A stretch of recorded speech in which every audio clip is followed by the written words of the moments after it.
ఏపీలో కూటమి ప్రభుత్వంపై వైసీపీ అధినేత జగన్ విరుచుకుపడ్డారు. జువ్వలదిన్నె ఫిషింగ్ హార్బర్ విషయంలో మత్స్యకారులకు తీరని అన్యాయం జరుగుతోందన్నారు. మత్స్యకారుల జీవన ప్రమాణాలు పెంచడం కోసం గత వైసీపీ ప్రభుత్వ హయాంలో ఈ ప్రాజెక్టు నిర్మించినట్లు గుర్తు చేశారు. కానీ ప్రస్తుత ప్రభుత్వం ఈ హార్బర్ను మత్స్యకారులకు కాకుండా కార్పొరేట్ సంస్థలకు కట్టబెట్టేందుకు భారీ కుట్ర పన్నుతోందంటూ ఆరోపించారు. వచ్చేది వైసీపీ ప్రభుత్వమే అని, అప్పుడు ప్రైవేట్ సంస్థలను తరలిస్తామని చెప్పారు ఆయన. అన్యాయాలను నిజంగా ఎంత ఘోరంగా జరుగుతూ ఉన్నాయి అనడానికి ఈ ఫిషింగ్ హార్బర్ అన్నది నిజంగా ఇంకొక ఉదాహరణ. మన ప్రభుత్వం ఉండగా ఏకంగా ఈ రాష్ట్రంలో ఇంతకు ముందు లేని విధంగా ఏకంగా 10 ఫిషింగ్ హార్బర్లు, 6 ఫిష్ ల్యాండింగ్ సెంటర్లు రాష్ట్ర వ్యాప్తంగా ప్లాన్ చేయడం జరిగింది.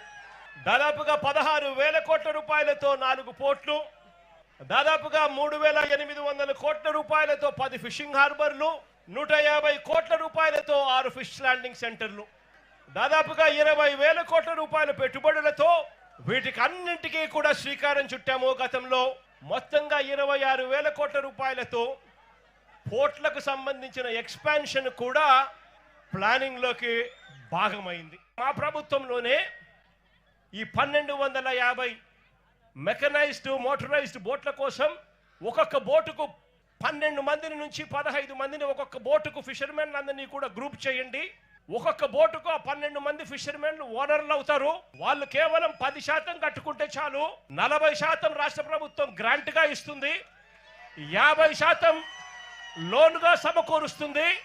ఈ ఆదాయం అంతా కూడా ప్రతి మత్స్యకారుడు కూడా చెందాలి, మత్స్యకారుల జీవితాలు బాగుపడాలని చెప్పి అప్పట్లోనే అడుగులు కూడా పడ్డాయి.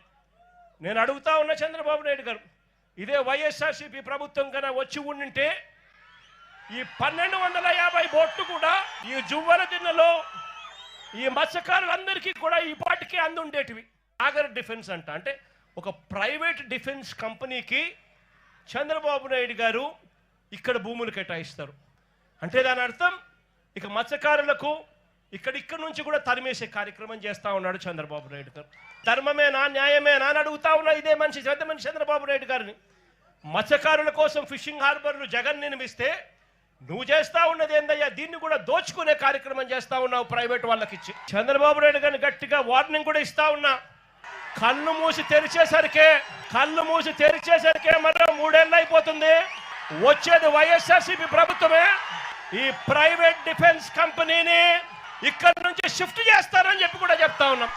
ఇదే పెద్ద మనిషి నేను చంద్రబాబు నాయుడు గారిని ఇక్కడ గట్టిగా నిలదీస్తూ అడుగుతా ఉన్నా.